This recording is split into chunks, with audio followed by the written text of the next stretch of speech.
एक लड़का जो मेडिकल की तैयारी कर रहा है, जो कि एक बार नीट एग्जाम पास कर चुका है, लेकिन थोड़ा और अच्छा करने के लिए वह फिर से नीट एग्जाम की तैयारी शुरू कर देता है। जब यह लड़का अपने घर यानी अपने गांव आता है, तब वहां पर एक लड़की होती है जो सर पर अचार रखकर बेचा करती है। सर पर टोकरी होती है, उस टोकरी में अचार को रखकर घर घर जाकर बेचा करती थी। इस लड़की के साथ इसका प्रेम इतना गहरा होता है कि ये अपना सब कुछ दांव पर लगाने को तैयार हो जाता है। इसके घर वाले इसके प्रेम को समझ नहीं पाते हैं। फिर इस लड़के के साथ जो होता है वह बहुत ही दर्दनाक होता है, जो कि नहीं होना चाहिए था। नमस्कार, मैं अविका, मेरे चैनल में आपका स्वागत है।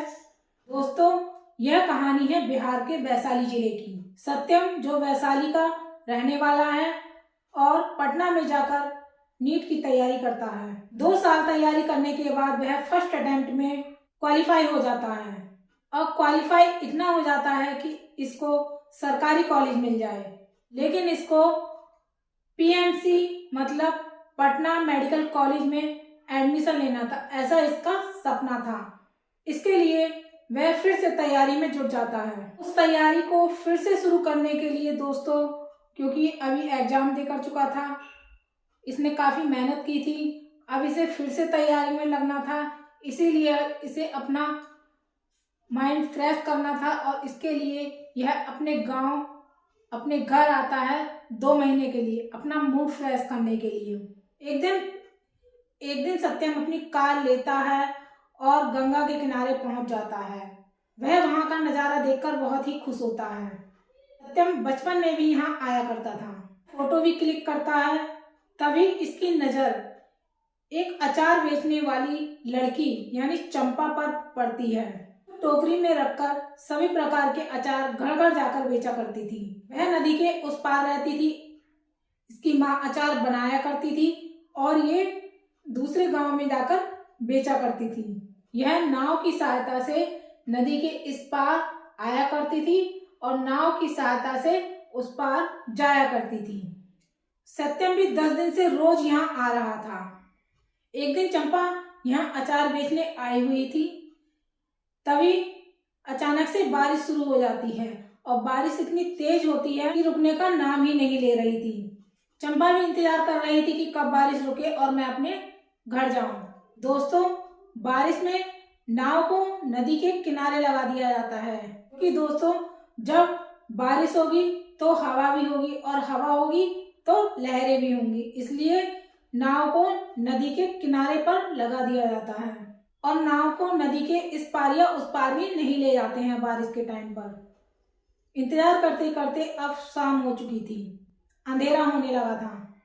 चंपा घबराहट में इधर उधर चहलकदमी कर रही थी। तभी उसका पैर पत्थर से फिसलता है और उसके पैर में मोच आ जाती है। बारिश में भीग भी चुकी थी। सत्यम दौड़कर उसे उठाने की कोशिश करता है, लेकिन वह उठ नहीं पाती है। कहता है, आज तुम इसी गांव में रुक जाओ, तुम्हारे पैर में मोच आ गई है, तुम अपने घर कैसे जाओगी? तुम्हारा कोई जानने वाला हो तो तुम उसके घर रुक जाओ। चंपा ने सत्यम को आते जाते देखा था, तो वह इतना तो जानती थी कि यह लड़का इसी गांव में रहता है।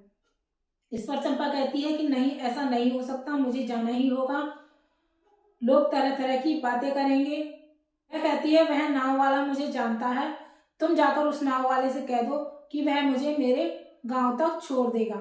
सत्यम नाव वाले के पास जाता है, तब वह देखता है कि नाव वाले 3 लोग शराब पी रहे थे, मांस खा रहे थे और आपस में गंदी गंदी बातें कर रहे थे। तो सत्यम को कुछ ठीक नहीं लगता है। वह आकर चंपा को समझाता है और कहता है कि भले ही वह नाव वाला तुम्हें जानता हो, लेकिन अभी वह इस हालत में नहीं है कि तुम उसके साथ अपने गांव जाओ। सत्यम चंपा को समझाता है तो चंपा भी समझ जाती है। अब चंपा कहती है, फिर मैं अपने गांव कैसे जाऊंगी? तो सत्यम कहता है, मैं हूं ना, मैं तुम्हें छोड़ दूंगा, मुझे थोड़ा बहुत नाव चलाना आता है। अब सत्यम चंपा से बिना पूछे उसे गोद में उठा लेता है और चंपा भी बिना विरोध किए कुछ नहीं कहती है। वह दोस्तों मजबूर थी, वह तो चल नहीं पा रही थी, तो कहती भी क्या। हल्की फुल्की बारिश अभी भी हो रही थी, दोनों भीग चुके थे, बिजली चमक रही थी। वह चंपा को उठाकर नाव में बैठा देता है और उसके अचार का टोकरा उठाकर अपनी गाड़ी में रख देता है और नाव स्टार्ट करके चल देता है। तभी नाव वाला देखता है और वह चिल्लाता रह जाता है, चोर चोर चोर, और वह नाव लेकर चला जाता है और बहुत मुश्किलों से वह चंपा के गांव तक पहुंच जाते हैं। दोस्तों, जब यह नाव में बैठकर जा रहे थे दोनों चंपा के गांव, तब बिजली चमक रही थी और जब बिजली चमकती तो रोशनी होती थी। ये दोनों एक दूसरे के चेहरे को निहार रहे थे और मन ही मन खुश हो रहे थे और इंतजार करते थे कि फिर कब बिजली चमके और हमारे चेहरे पर पड़े और हम एक दूसरे का चेहरा देखें। यहाँ पर दोनों एक दूसरे को पसंद करने लगे थे। गांव पहुंचने के बाद, नदी से उतरने के बाद 250 किलोमीटर अपने कंधे पर बैठालकर वह चंपा को उसके गांव ले जाता है। वहां पैदल रास्ता था, वहां कोई साधन नहीं था, पैदल जाना पड़ता था चंपा के गांव तक। अपने कंधों पर बैठा के ले जाता है। जब वह उसके गांव ले जा रहा था तभी चंपा को कुछ चोट लगी थी किसी पेड़ की रगड़ की वजह से, जिसकी वजह से सत्यम ने अपनी साइड चंपा को दे दी थी। फिर वह चंपा को छोड़कर नदी पर वापस आता है और फिर वह डायरेक्शन भूल जाता है कि मैंने किस डायरेक्शन में अपनी नाव खड़ी की थी और वह नाव को ढूंढ नहीं पाता है। फिर वह एक पेड़ के नीचे सोकर अपनी रात काटता है। उधर लड़के के माता पिता, सत्यम के माता पिता चिंता करने लगते हैं। वह शोर मचाने लगते हैं कि पता नहीं हमारा बेटा कहाँ गया और किस हाल में होगा। उनके मन में बुरे बुरे ख्याल आ रहे थे। तब नाव वाला उन्हें बताता है कि एक लड़का मेरी यहाँ से नाव लेकर गया है, तो उन्हें लगा शायद वो हमारा बेटा होगा। फिर जब सत्यम वापस आता है तो सत्यम के पिता उसे देखकर बहुत नाराज होते हैं और कहते हैं कि तुम कहाँ चले गए थे, तुमने कुछ बताया भी नहीं। ऐसा करो तुम पटना वापस चले जाओ और वहीं पर तुम अपना मूड फ्रेश करना। अगले दिन सत्यम पटना वापस चला जाता है। जब वह अपने रूम पर जाता है तो वहाँ उसका किसी भी काम में मन नहीं लगता है। फिर वह अपने गांव के एक दोस्त को फोन करता है और सारी बात बताता है। फिर वह नदी पर वापस आता है।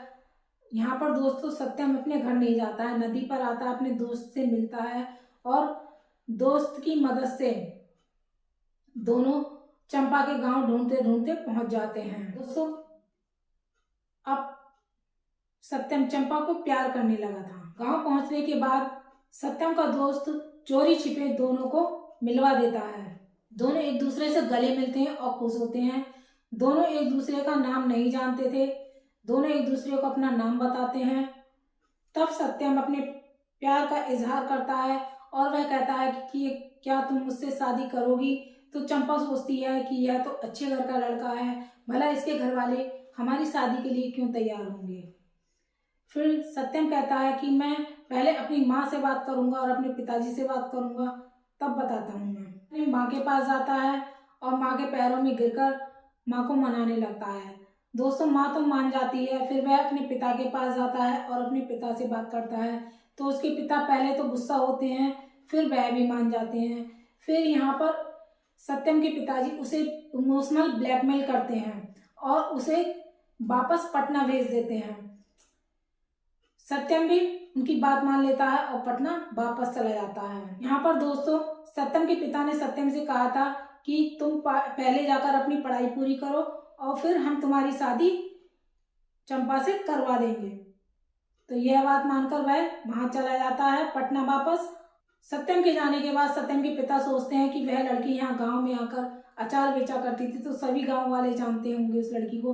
लोग क्या कहेंगे कि कैसी लड़की को अपने घर में बहू बनाकर ले आए, घर घर जाकर अचार बेचा करती, इस लड़के ने मेरी नाक कटवा दी। उन्हें अपनी बहुत ज़्यादा बेइज्जती महसूस होती है। तो दोस्तों वह क्या करते हैं, चंपा की शादी, अपना पैसा खर्च करके चंपा की शादी किसी और लड़के से करवा देते हैं। फिर जब यह बात सत्यम को पता चलती है तो वह यह बात को बर्दाश्त नहीं कर पाता है और वह अपने गांव आकर रहने लगता है और पढ़ाई भी छोड़ देता है। दोस्तों, आज कई साल हो चुके हैं, अभी भी पागलों जैसी हरकत करता है और गांव में ही रहता है और ना ही पढ़ाई करता है। सत्यम एक अलग ही सोच का लड़का था। यहाँ पर घर वाले उसके प्रेम को समझ नहीं पाए। दोस्तों, इस घटना के बारे में आपका क्या कहना है? आप अपनी राय कमेंट बॉक्स में जरूर रखें। कल फिर मिलेंगे एक नई और सच्ची घटना के साथ। तब तक के लिए स्वस्थ रहिए, मस्त रहिए, अपना ख्याल रखिए। जय हिंद, जय भारत।